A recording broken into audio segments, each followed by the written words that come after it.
ಅನ್ಯ ಧರ್ಮದಕ್ಲ ಆರೋಟಿತ್ತಿನ 12ನೇ ಶತಮಾನದ ಗೋಪಾಲಕೃಷ್ಣ ದೇವರನ ಕಲ್ಲದ ವಿಗ್ರಹ ತಿಕ್ಕದಂಡು. ದಕ್ಷಿಣ ಕನ್ನಡ ಜಿಲ್ಲೆದ ಬೆಳ್ತಂಗಡಿ ತಾಲೂಕುದ ತೆಕ್ಕರು ಗ್ರಾಮದ ಭಟ್ರ ಬೈಲುದಲ್ಪ 700 ವರ್ಷ ಪಿರಾಕದ ಶ್ರೀ ಗೋಪಾಲಕೃಷ್ಣ ತಳ್ಳಡಪ್ಪನ ಬಗ್ಗೆ ಆ ಅರತಕಲು ಪಾತೆರೆ ಪನೊಂದಿತ್ತೇರು. ಆಂಡ ಆ ದೇವಸ್ಥಾನ ತಳನು ಇಂಚೊಗು ಸ್ಥಳೀಯ ಅನ್ಯ ಧರ್ಮದಾರರು ತನ್ನ ವಶಡ್ದಿದ್ದಿತ್ತೇರು.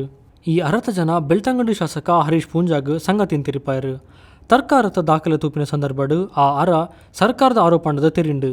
ಈ ಕಾರಣಗ್ ಅನ್ಯಮತೀಯ ವ್ಯಕ್ತಿನ ವಶಟಿತ್ತಿನ ಸುಮಾರು 25 ಸೆಂಟ್ಸ್ ಜಾಗನು ಶಾಸಕರು ಧಾರ್ಮಿಕ ದತ್ತಿ ಇಲಾಖೆಗೆ ದಾಖಲು ಮಲ್ತೇರು.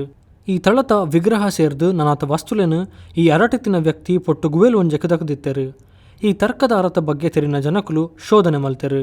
ಗುವಿಲು ನಾಡುತ್ತೂನಗ ಸುಮಾರು 12ನೇ ಶತಮಾನಕ್ಕೆ ಸೇರಿನ ಗೋಪಾಲಕೃಷ್ಣ ಸ್ವಾಮಿನ ಕಲ್ಲದ ವಿಗ್ರಹ ಪತ್ತೆ ಆತಂಡು. ಸುಮಾರು ವರ್ಷಲಿಡ್ದು ಈ ತಳತ ಭೂಮಿಗೆ ಸಂಬಂಧಿತ್ತಿನೇನು ವಶಮಲ್ತೊಂದಿತ್ತಿನ ವ್ಯಕ್ತಿ ಬೊಕ್ಕ ಸ್ಥಳೀಯರ ನಡುಟು ತರ್ಕ ಒಂಜೆನ್ ಇತ್ಯರ್ಥ ಮಲ್ಪರೆ ಸುಮಾರು ಪಾತೆರೆ ಆಂಡಲ ಪ್ರಯೋಜನವಾಯಿಜಿ. ದೇವಸ್ಥಾನ ಇತ್ತಿನ 25 ಸೆಂಟ್ಸ್ ಭೂಮಿದ ಒಟ್ಟುಗು ಕೂಡ 70 ಸೆಂಟ್ಸ್ ಭೂಮಿನ ಖರೀದು ಮಲ್ತೇರು.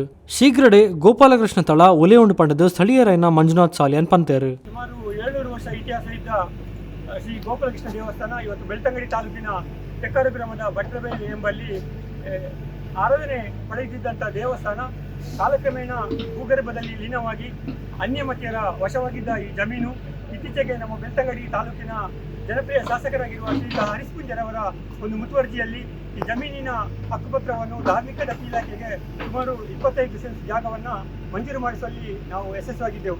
ಆದರೆ ಈ ಜಮೀನು ಅನ್ಯಮತೀಯರ ವಶವಾಗಿದ್ದರಿಂದ ಇದು ನಮಗೆ ಇಲ್ಲಿ ದೇವಸ್ಥಾನ ಕಟ್ಟುವಂಥ ಕಾರ್ಯಕ್ಕೆ ಅಡಚಣೆಯಾಗಿತ್ತು. ಆದರೆ ಇತ್ತೀಚೆಗೆ ಸಮಸ್ಯೆ ಎಲ್ಲ ಬಗೆಹರಿದು ಎಲ್ಲವೂ ಕೂಡ ಸುಸೂತ್ರವಾಗಿ ನಡೆದು ಇಂದು ಬೆಳಿಗ್ಗೆ ಸುಮಾರು 7:30ಕ್ಕೆ ಈ ಭೂಮಾತೆಯ ಗರ್ಭದಲ್ಲಿ ಲೀನವಾಗಿದ್ದಂಥ ಶ್ರೀಕೃಷ್ಣ ದೇವರ ಒಂದು ಮೂರ್ತಿ ನಮಗೆ ಏನು ಇವತ್ತು ಇಲ್ಲಿ ದೊರಕಿದೆ. ಇದರಿಂದ ನಾವು ಗ್ರಾಮಸ್ಥರೆಲ್ಲ ಬಹಳ ಸಂತೋಷವಾಗಿದ್ದೇವೆ. ಶೀಘ್ರವಾಗಿ ದೇವಸ್ಥಾನ ಕಟ್ಟುವಂಥ ಕಾರ್ಯದಲ್ಲಿ ಕೂಡ ನಾವೆಲ್ಲರೂ ಕೂಡ ಮಗ್ನವಾಗಿದ್ದೇವೆ. ಇದೊಂದು ಬಹಳ ಯಶಸ್ವಿ ಕಾರ್ಯಕ್ರಮ. ಇಡೀ ಈ ಸನಾತನ ಧರ್ಮ ಭಾರತದ ಈ ಮಣ್ಣಿನಲ್ಲಿ ಎಲ್ಲ ಕೂಡ ಗೋಚರಿಸಿರುವಂಥದ್ದು ಬಹಳ ಸಂತೋಷದ ವಿಚಾರ.